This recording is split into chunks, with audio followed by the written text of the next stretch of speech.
cárcel era legendariamente conocida como el símbolo de la brutalidad y el horror del régimen de Al-Assad, ¿no es cierto? Absolutamente. El matadero, le decían, o la prisión roja, por la cantidad de gente que murió allí producto de las torturas y las ejecuciones que se llevaban a cabo a diario.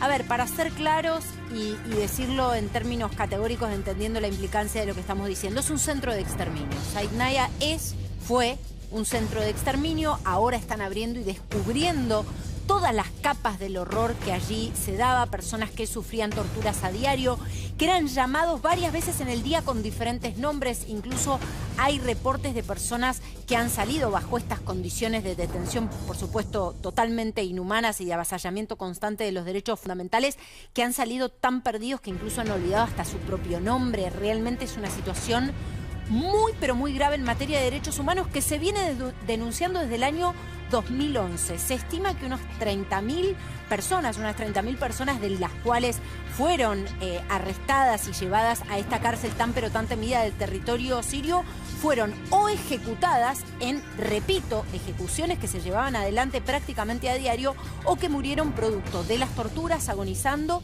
o producto de enfermedades que contraían muchísimos de ellos en el contexto absolutamente inhumano en el que tenían que vivir bajo esa situación de arresto, o incluso producto de el deterioro permanente de su salud que se daba obviamente por estas condiciones que estoy mencionando. Claramente lo que se está destapando sobre lo que sucedía en Siria es mucho peor incluso a lo que han reportado organizaciones de derechos humanos, pero hay un dato que es realmente alarmante y descorazonador sobre lo que están viviendo muchas familias. Se hablaba de celdas ocultas. De hecho, muchas de las imágenes que vemos parecen estar de alguna manera mapeando todo este centro de detención, porque se hablaba de celdas ocultas, incluso en túneles, donde había o puede haber sobrevivientes de estas cárceles. Ahora se habla de que la búsqueda ha concluido, ¿no? Y que realmente la situación es absolutamente desoladora para las familias que esperaban que sus familiares salieran de este contexto de detención. Quiero marcar algo. Los números, repito, prácticamente 30.000 de las personas que han estado detenidas allí murieron o porque fueron ejecutados o por, como decía antes, las condiciones inhumanas. Pero además se habla de entre 150 y 200.000 personas en estos centros de tortura. Y repito, centros de exterminio, porque así hay que llamarlos, se ejecutaba gente a diario.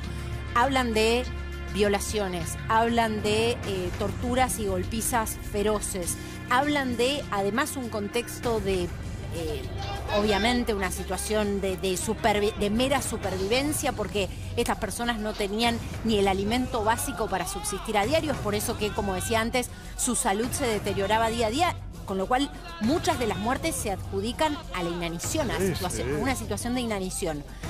Es brutal, el régimen de Bashar al-Assad ha sido brutal, se terminó un capítulo brutal en Siria, pero no puedo dejar de decir que hay un interrogante con respecto al futuro. Quienes lideran este grupo de rebeldes o este conjunto de organizaciones de rebeldes que han tomado el poder, o que han tomado, mejor dicho, el territorio de Siria, avanzando prácticamente en tiempo récord, estamos hablando de 13 días, son personas, principalmente su líder, al-Jolani, que viene de estar en las filas de la filial de Al-Qaeda en Siria, que se llamó Al-Nusra.